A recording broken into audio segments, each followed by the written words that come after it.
Hey, salut tout le monde, on se retrouve aujourd'hui pour ma deuxième édition du carnet de bord. Alors j'ai fait totalement différent que la fois d'avant puisque j'ai essayé de monter toutes mes petites vidéos de chaque soir en fait, les unes à la suite des autres, et c'était vraiment très long. Et donc j'ai décidé de ne pas vous publier cette vidéo parce que c'est absolument inutile. Voilà. Donc à la place j'ai fait un tableau que je vous afficherai juste maintenant.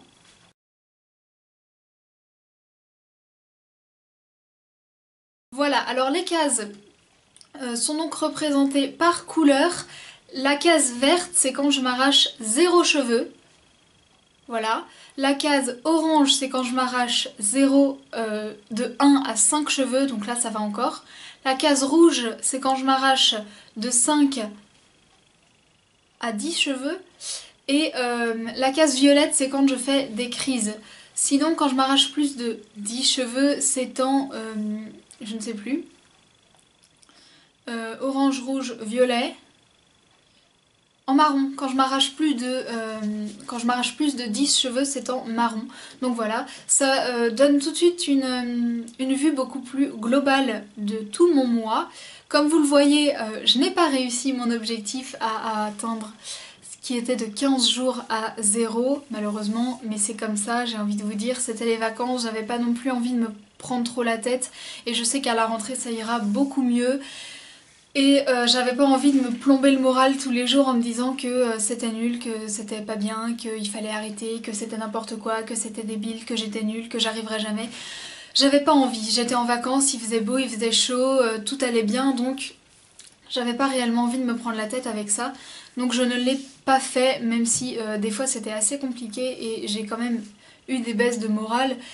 Mais voilà, il faut rester positif parce que dans quelques jours c'est la rentrée et ça va aller beaucoup mieux parce que comme vous le savez, quand on est avec d'autres gens, quand on est en société, qu'on est occupé toute la journée, on s'arrache beaucoup moins de cheveux.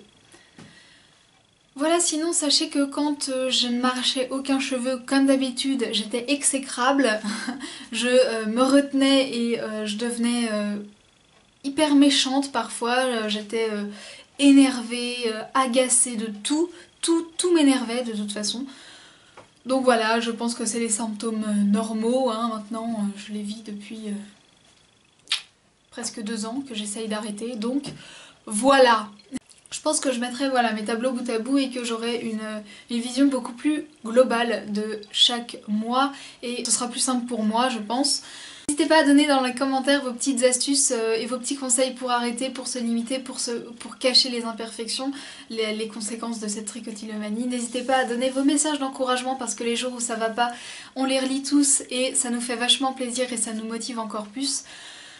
Donc voilà, sur ce j'espère que pour vous ça va. Si vous avez un quelconque problème, je suis toujours présente sur Instagram où je réponds très souvent au Insta Direct et vous pouvez toujours m'envoyer un message sur YouTube. Sachez juste que c'est la rentrée scolaire et que je suis interne et que j'ai absolument 0 crédit pour aller sur internet, donc j'ai pas la wifi en fait dans mon internat et mon forfait de téléphone est vraiment très limité. Donc j'essaierai de faire au mieux, mais si je vous réponds que les week-ends, ne vous inquiétez pas, je répondrai toujours de toute façon. Voilà, sur ce, bah moi je vous fais de gros bisous, puis je vous dis à bientôt pour de prochaines vidéos. Ciao! N'hésitez pas à donner dans les commentaires vos petits n'hésitez pas à donner dans les commentaires vos petits commentaires. C'est pas mal.